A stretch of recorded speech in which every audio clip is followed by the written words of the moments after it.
ನಮಸ್ಕಾರ. ನಾನು ಮಲ್ಲಿಕಾರ್ಜುನ್ ಹೆಗ್ಗನ್ನವರ್, ಸವದತ್ತಿ ತಹಸೀಲ್ದಾರಾಗಿ ಕೆಲಸ ಮಾಡ್ತಾಯಿದ್ದೇನೆ. ಇದು ಕರ್ನಾಟಕದ ಒಂದು ಶಕ್ತಿಪೀಠಗಳಲ್ಲಿ ಅತ್ಯಂತ ಪ್ರಮುಖವಾದಂಥ ದೇವಸ್ಥಾನ. ಏಳುಕೊಳ್ಳದ ಯಲ್ಲಮ್ಮ, ಸವದತ್ತಿ ರೇಣುಕಾ ಯಲ್ಲಮ್ಮ, ಉಗುರುಗೊಳದ ಯಲ್ಲಮ್ಮ, ಸವದತ್ತಿ ಯಲ್ಲಮ್ಮ, ಹೀಗೆ ಹಲವಾರು ಹೆಸರುಗಳಿಂದ ಈ ದೇವಸ್ಥಾನವನ್ನು ನಾವು ಕರೆಯೋದು ರೂಢಿಯಲ್ಲಿದೆ.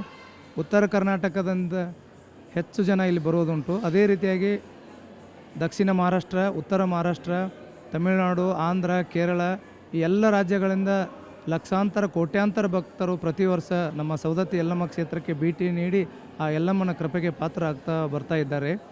ಒಂದು ಅಂದಾಜಿನ ಪ್ರಕಾರ ನಮ್ಮ ಕರ್ನಾಟಕದ ಎಲ್ಲ ದೇವಸ್ಥಾನಗಳನ್ನು ನಾವು ಮಾಹಿತಿಯನ್ನು ಕಲೆ ಹಾಕಿದಾಗ ಒಂದು ಅಂದಾಜಿನ ಪ್ರಕಾರ ಪ್ರತಿ ವರ್ಷ ಸುಮಾರು 2 ಕೋಟಿ ಭಕ್ತರು ಯಲ್ಲಮ್ಮ ದೇವಸ್ಥಾನಕ್ಕೆ ಭೇಟಿ ನೀಡ್ತಾರೆ, ಯಲ್ಲಮ್ಮನ ಒಂದು ದರ್ಶನವನ್ನು ಪಡೆದುಕೊಳ್ತಾರೆ ಎನ್ನುವಂಥ ಒಂದು ಪ್ರತೀತಿ ಇದೆ. ಇದನ್ನು ಗಮನದಲ್ಲಿಟ್ಟುಕೊಂಡು ಮಾನ್ಯ ಕರ್ನಾಟಕ ಸರ್ಕಾರದವರು, ಘನ ಸರ್ಕಾರದವರು ಯಲ್ಲಮ್ಮನ ಗುಡ್ಡವನ್ನು ಅಭಿವೃದ್ಧಿಪಡಿಸುವ ಸಲುವಾಗಿ ಸವದತ್ತಿ ಯಲ್ಲಮ್ಮ ಅಭಿವೃದ್ಧಿ ಪ್ರಾಧಿಕಾರ ಎನ್ನುವಂಥ ಒಂದು ಪ್ರಾಧಿಕಾರವನ್ನು ಸ್ಥಾಪನೆ ಮಾಡಿದ್ದಾರೆ. ಅದೇ ರೀತಿಯಾಗಿ ಒಂದು ಪ್ರವಾಸೋದ್ಯಮ ಅಭಿವೃದ್ಧಿ ಮಂಡಳಿ ಅನ್ನುವಂಥ ಅದು ಒಂದು ಪ್ರಾಧಿಕಾರವನ್ನು ಸ್ಥಾಪನೆ ಮಾಡಿ 100 ಕೋಟಿ ಅನುದಾನವನ್ನು ತಂದು ಈ ಒಂದು ಕ್ಷೇತ್ರವನ್ನು ಅತ್ಯಂತ ತಿರುಪತಿ ಮಾದರಿಯಲ್ಲಿ ಈ ದೇವಸ್ಥಾನವನ್ನು ಅಭಿವೃದ್ಧಿಪಡಿಸುವ ಸಲುವಾಗಿ ಸರ್ಕಾರದವರು, ಕೇಂದ್ರ ಸರ್ಕಾರ ಮತ್ತು ರಾಜ್ಯ ಸರ್ಕಾರದಿಂದ ಒಟ್ಟು 215 ಕೋಟಿ ರೂಪಾಯಿಗಳನ್ನು ಈಗಾಗಲೇ ಕ್ಷೇತ್ರಕ್ಕೆ ಮಂಜೂರಿಯಾಗಿದೆ. ಇನ್ನೇನು ಕೆಲವೇ ದಿನಗಳಲ್ಲಿ ಈ ಕ್ಷೇತ್ರ ಅತ್ಯಂತ ಕರ್ನಾಟಕದಲ್ಲಿ ಒಂದು ವಿಶಿಷ್ಟ ಕ್ಷೇತ್ರವಾಗಿ ಅತ್ಯಂತ ಅಭಿವೃದ್ಧಿಯನ್ನು ಹೊಂದಿ ಮುಂಚೂಣಿಯಲ್ಲಿ ಬರಲಿಕ್ಕೆ ಸರ್ಕಾರದವರು ಬಹಳಷ್ಟು ಒಂದು ಅಭಿವೃದ್ಧಿ ಕಾರ್ಯಗಳಿಗೆ ಒತ್ತು ನೀಡ್ತಾ ಇದ್ದಾರೆ. ಇಲ್ಲಿ ಕ್ಯೂ ಕಾಂಪ್ಲೆಕ್ಸ್ ಇರ್ಬೋದು, ಬರುವಂಥ ಭಕ್ತಾದಿಗಳು ಸರಳವಾಗಿ ಮತ್ತು ಅವರು ಯಾವುದೇ ತೊಂದರೆ ಆಗಲ್ದಂಗೆ ದರ್ಶನ ಮಾಡುವ ಸಲುವಾಗಿ ತಿರುಪತಿ ಮಾದರಿಯಲ್ಲಿ ಕ್ಯೂ ಕಾಂಪ್ಲೆಕ್ಸನ್ನು ಅಭಿವೃದ್ಧಿಪಡಿಸ್ತಾ ಇದ್ದೀವಿ.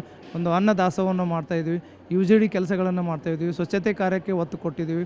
ಇಲ್ಲಿ ನಮ್ಮ ಎಣ್ಣೆ ಹೊಂಡ ಅಂತ ಬರುತ್ತೆ. ಎಣ್ಣೆ ಹೊಂಡ ಅಂದರೆ ಅದೊಂದು ಪವಿತ್ರವಾದಂಥ ಒಂದು ನೀರದು ಯಲ್ಲಮ್ಮನ ಒಂದು ಕ್ಷೇತ್ರದಲ್ಲಿ. ಅಲ್ಲಿ ಸ್ನಾನ ಮಾಡಿದವರಿಗೆ ಅವರ ಚರ್ಮ ರೋಗಗಳು ಎಲ್ಲ ಒಂದು ಚರ್ಮ ರೋಗಗಳು ನಿವಾರಣೆ ಆಗ್ತೇವಂಥ ಒಂದು ಪ್ರತೀತಿ ಇದೆ. ಆ ಎಣ್ಣೆ ಹೊಂಡವನ್ನು ಸಹಿತ ನಮ್ಮ ಒಂದು ಅಭಿವೃದ್ಧಿ ಪ್ರಾಧಿಕಾರದಲ್ಲಿ ಅದನ್ನೂ ಸಹಿತ ನಾವು ಒಂದು ಡೆವಲಪ್ಮೆಂಟ್ ವರ್ಕಲ್ಲಿ ನಾವು ಹಾಕ್ಕೊಂಡಿದ್ದೀವಿ.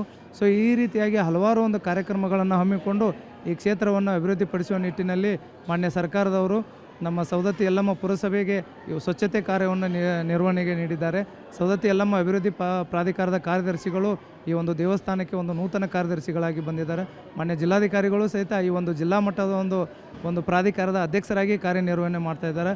ಈ ಕಮಿಟಿಯಲ್ಲಿ ಹಲವಾರು ಜಿಲ್ಲಾ ಉಸ್ತುವಾರಿ ಸಚಿವರು, ಮಾನ್ಯ ಶಾಸಕರು, ಜಿಲ್ಲಾ ಮಟ್ಟದ ಅಧಿಕಾರಿಗಳು, ತಾಲೂಕು ಮಟ್ಟದ ಅಧಿಕಾರಿಗಳನ್ನು ಒಳಗೊಂಡು ಒಂದು ಹೊಸ ಅಭಿವೃದ್ಧಿ ಪ್ರಾಧಿಕಾರವನ್ನು, ಸವದತ್ತಿ ಯಲ್ಲಮ್ಮ ಅಭಿವೃದ್ಧಿ ಪ್ರಾಧಿಕಾರವನ್ನು ಮುಜರಾಯಿ ಇಲಾಖೆಯಿಂದ ಸ್ಥಾಪನೆ ಮಾಡಿ ಈಗಾಗಲೇ 215 ಕೋಟಿ ರೂಪಾಯಿಗಳು ಕ್ಷೇತ್ರಕ್ಕೆ ಬಿಡುಗಡೆಯಾಗಿದೆ. ಇನ್ನೇನು ಕೆಲವೇ ವರ್ಷಗಳಲ್ಲಿ ಸಾಕಷ್ಟು ಅಭಿವೃದ್ಧಿ ಕೆಲಸಗಳು ಇಲ್ಲಿ ಪ್ರಾರಂಭವಾಗ್ತವೆ.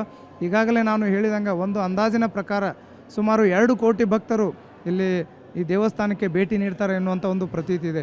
ಈ ಒಂದು ಯಲ್ಲಮ್ಮನ ಇನ್ನೊಂದು ವಿಶೇಷತೆ ಏನಂದರೆ ಇದು ಒಂದು ಹಿಂದುಳಿದವರು, ಕೆಳಜಾತಿಯವರು, ಬಡವರ ದೇವರು ಇದೆ ಯಲ್ಲಮ್ಮ.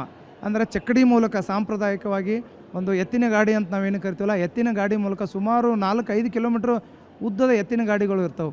ವಿಶೇಷವಾಗಿ ನಮ್ಮ ಭರತ ಹುಣ್ಣಿಮೆ ಇರ್ಬೋದು, ವಸ್ತುಲಿ ಹುಣ್ಣಿಮೆ ಇರ್ಬೋದು, ಆ ಸಂದರ್ಭದಲ್ಲಿ ಎತ್ತಿನ ಗಾಡಿ ಮೂಲಕ ಭಕ್ತರು ಇಲ್ಲಿ ಭೇಟಿಯನ್ನು ನೀಡ್ತಾರೆ. ಕಾಲ್ನಡಿಗೆಯಲ್ಲಿ ಪಾದಯಾತ್ರೆ ಮೂಲಕ ಇಲ್ಲಿ ಭಕ್ತರು ಭೇಟಿಯನ್ನು ನೀಡ್ತಾರೆ. ತಮ್ಮ ಸ್ವಂತ ಟ್ರ್ಯಾಕ್ಟರ್ ಇರ್ಬೋದು, ವೆಹಿಕಲ್ ತೊಗೊಂಡು ಇಲ್ಲಿ ಬಂದು ಇಡೀ ಗುಡ್ಡದಲ್ಲಿ ಅವರು ದರ್ಶನ ಮಾಡೋಂಗಿಲ್ಲ, ಹೊರಗಡೆ ಗುಡ್ಡದಲ್ಲಿ ಅಲ್ಲೇ ಉಳ್ಕೊಂಡು ಅಲ್ಲೇ ಒಂದು ಪ್ರಸಾದ ಮಾಡಿ ಅಲ್ಲೇ ಅಮ್ಮನಿಗೆ ಒಂದು ನೈವೇದ್ಯ ಅರ್ಪಿಸಿ ಅಲ್ಲೇ ಹೊರಗಡೆ ಕಳಸಕ್ಕೆ ನಮಸ್ಕಾರ ಮಾಡಿ ಹೋಗುವಂಥ ಒಂದು ಪ್ರತೀತಿ ಇದೆ. ಭರತ ಹುಣ್ಣಿಮೆಯಲ್ಲಿ ಅದು ಜನವರಿ ಫೆಬ್ರವರಿ ಜಾತ್ರೆ ಆಗುತ್ತೆ. ಹೋದ ವರ್ಷ ಭರತ ಹುಣ್ಣಿಮೆಯಲ್ಲಿ ಸುಮಾರು 12ರಿಂದ 13 ಲಕ್ಷ ಭಕ್ತರು 2 ದಿನದಲ್ಲಿ ಭೇಟಿ ನೀಡಿದರಂತೆ ಒಂದು ಪ್ರಸಿದ್ಧಿ ಇದೆ. ಇಂಥ ಒಂದು ಕ್ಷೇತ್ರದ ಒಂದು ಭಾಳಷ್ಟು ಮಹಿಮೆ ಇದೆ, ಅಮ್ಮನ ಮಹಿಮೆ.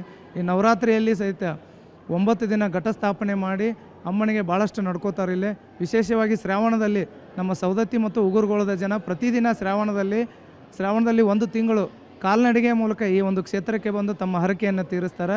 ಇಲ್ಲಿ ಅಮ್ಮನಿಗೆ ಉಪ್ಪನ್ನು ನೀಡ್ತಾರೆ. ಇಲ್ಲಿ ಯಾಕೆ ಉಪ್ಪನ್ನು ನೀಡ್ತಾರೆ ಅಂದರೆ ಆ ಒಂದು ಚರ್ಮ ರೋಗಗಳು, ಚರ್ಮ ವ್ಯಾಧಿಗಳು ದೂರ ಆಗಲಿ ಅನ್ನುವಂಥ ಒಂದು ಇದರಿಂದ. ಮತ್ತು ಇಲ್ಲಿ ನಮ್ಮದು ಇನ್ನೊಂದು ಜಮದಗ್ನಿ ಗುಡಿ ಇದೆ ಆ ಕಡೆ.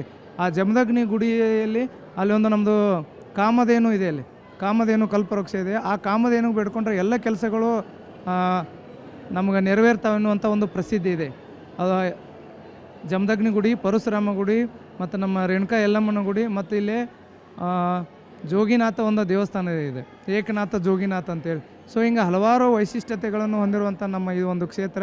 ಈ ಕ್ಷೇತ್ರದ ಮಹಿಮೆಯನ್ನು ನೀಡಲು ನಮ್ಮ ಸುವರ್ಣ ನ್ಯೂಸ್ನವರು ನಮ್ಮ ಯಲ್ಲಮ್ಮಗುಡ್ಡ ಕ್ಷೇತ್ರವನ್ನು ಆಯ್ಕೆ ಮಾಡಿಕೊಂಡು ಈ ಕ್ಷೇತ್ರ ಮಾಡೋದಕ್ಕೆ ನಾವು ಸಹಿತ ತಾಲೂಕು ಆಡಳಿತ ವತಿಯಿಂದ, ನಮ್ಮ ಪುರಸಭೆ ವತಿಯಿಂದ, ನಮ್ಮ ಒಂದು ಸಮಸ್ತ ನಮ್ಮ ಜನತೆ ವತಿಯಿಂದ ತಮಗೆ ಹೃತ್ಪೂರ್ವಕವಾದಂಥ ಧನ್ಯವಾದಗಳನ್ನು ಅರ್ಪಿಸ್ತೀವಿ. Thank you.